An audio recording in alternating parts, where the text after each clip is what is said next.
Good morning, folks.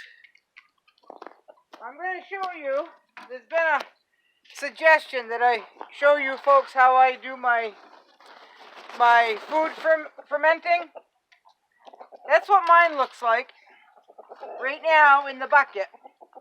Now that is probably just about 3/4 of a pail of water. 1.5 gallons of feed, and it was put in there and stirred with this little tiny shovel that I use as a stirrer. And you want to make sure that's stirred all the way down to the bottom. Now, some people I know, and I do it too, what they do is they put it in this, just like this, into the grain feed pails. And I do too. But I want to show you, this is just a cut-off bucket. It doesn't have any holes in it. A bowl upside down, set in the middle. And this bucket that I've showed you before with a crack in the bottom because I misused it, right, in the wintertime. So, just set that right in there. And if I want to strain it, all I have to do is lift this bucket up, pour what I want in there, and let it drain. You can do it that way, or you can feed it to them just like this. Now, right now, it's warm out, and it's not going to freeze if I feed them to them just like this. So that's what I'm going to do. But as you can see, it's dripping. Well, hopefully you can. So it is dripping. So maybe we'll leave that just like that, just to show you. Now, I just made a mess out of that. Now, what I'm going to do is I'm going to show you how I mix it. Because I do this every morning. 1.5 gallons of feed.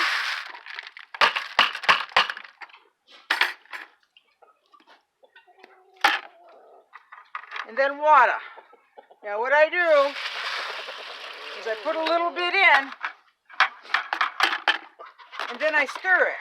Okay, you want all that grain in the water. You don't want it stuck on the bottom, all dried up. The purpose of this is to keep that grain surrounded by water. Each piece of grain surrounded by water at all times. Then you pour more in. Okay, so there's your 3/4 of a bucket. And that 1.5 gallons of original feed will fill this bucket because that grain will swell, right? And make it into a mash or a mush. And then you bring it inside like I do and put it next to my fire for 2 or 3 days. And it'll start fermenting, right? Now you want to be careful. You got to pay attention, so when that grain swells up so it's no longer covered by water, you need to add some more water, okay? So I'll end up adding more water, probably another 2 or 3 inches of water. So essentially, you are using, for me anyway, with this type of grain that I have, that I can buy here, 1.5 gallons of layer pellets. Put in a 5-gallon bucket with water will equal almost 5 gallons of feed, folks, when that swells up and all of that. So that's how you can extend your feed a little bit. Now, fermented feed is really good for the chickens, just like fermented food is for humans, right? So you can do your own research on that. I don't want to say anything, so you can take it a little bit further on that aspect of it. So that's what I do, and I keep I used to keep 3. I think I misspoke the other day to somebody. I used to keep 3 5-gallon pails fermenting all the time, but that was when I had a whole lot more birds. Now I'm thinning down my flock, the end of this week because it's supposed to get almost up to 60 Thursday and Friday. So male Muscovy, he's so heavy he wants to fly with the females, but he only gets about 8 feet up and he starts sinking. So I'm going to be doing in about 7 ducks. The plan is 7 ducks and 3 roosters, probably Wednesday and Thursday. You know, put them in the snowbank as my refrigerator.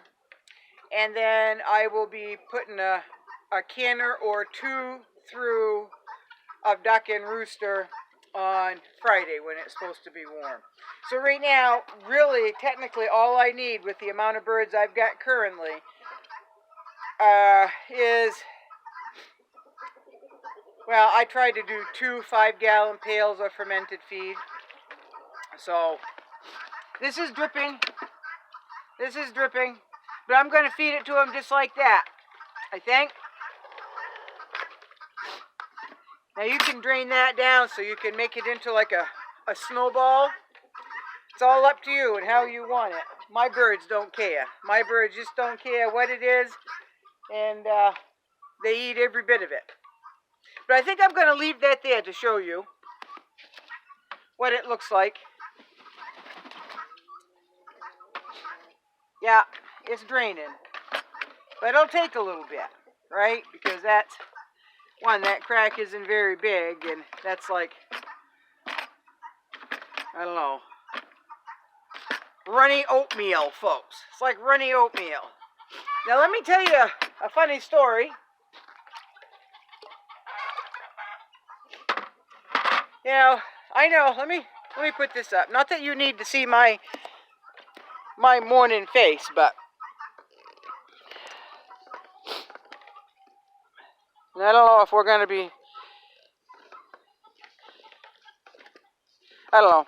We're just gonna go with that, folks. So, maybe you're seeing me, maybe you're not. So, I can sit right on this, and maybe you can. Nice cold, frozen bucket. So,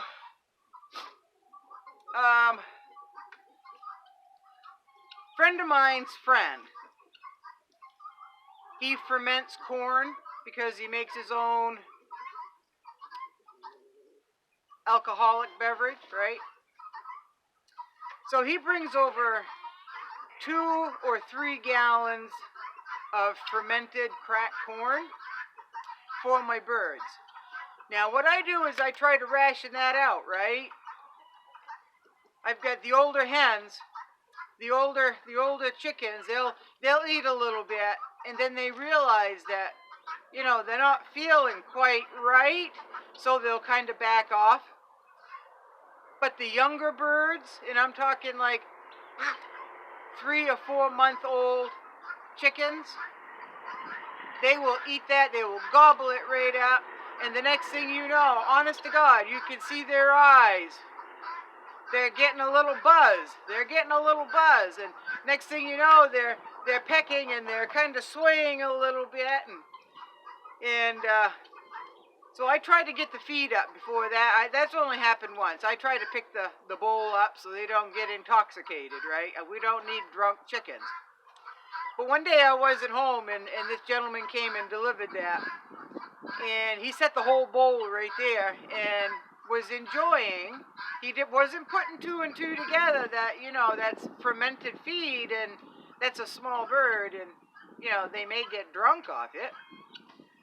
So he wasn't paying any attention. He doesn't understand bird behavior. He likes coming and watching and feeding my birds, but he doesn't understand, you know, he wouldn't be able to tell if something was a little bit off with the chickens until it was a little too late.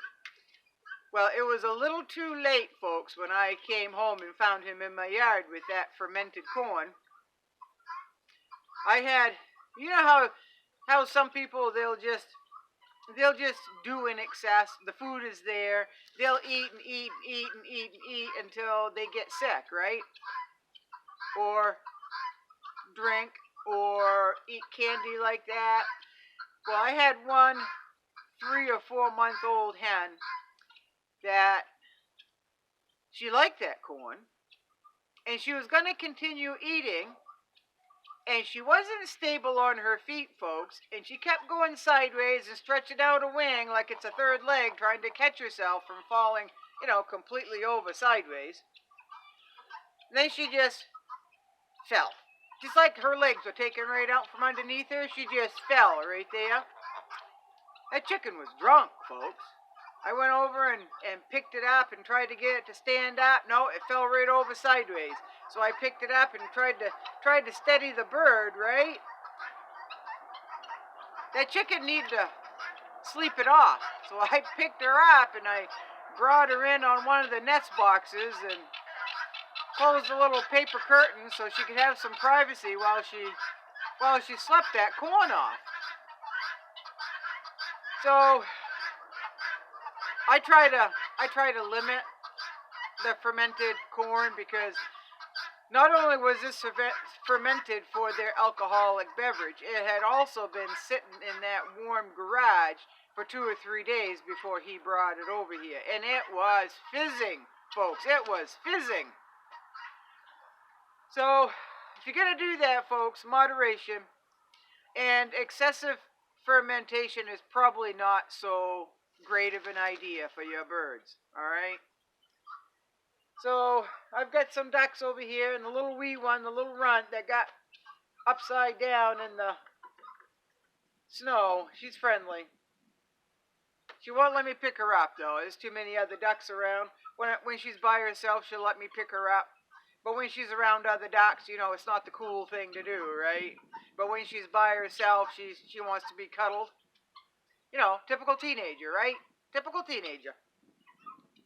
So anyway, that's what I've got for you, folks.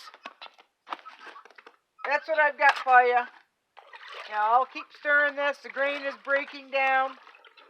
Still a lot of water, but that grain will. And you want to stir this, folks. Every time you go by it, give it a stir. And that grain is breaking down, getting soft. I don't know if you can see that or not, getting soft. So once that, I just splashed myself. So once that grain breaks down and absorbs that water, I'll have to add some more water. But that's how I do it, folks. That's how I do it. And I am going to go feed my birds. Have a good day, folks.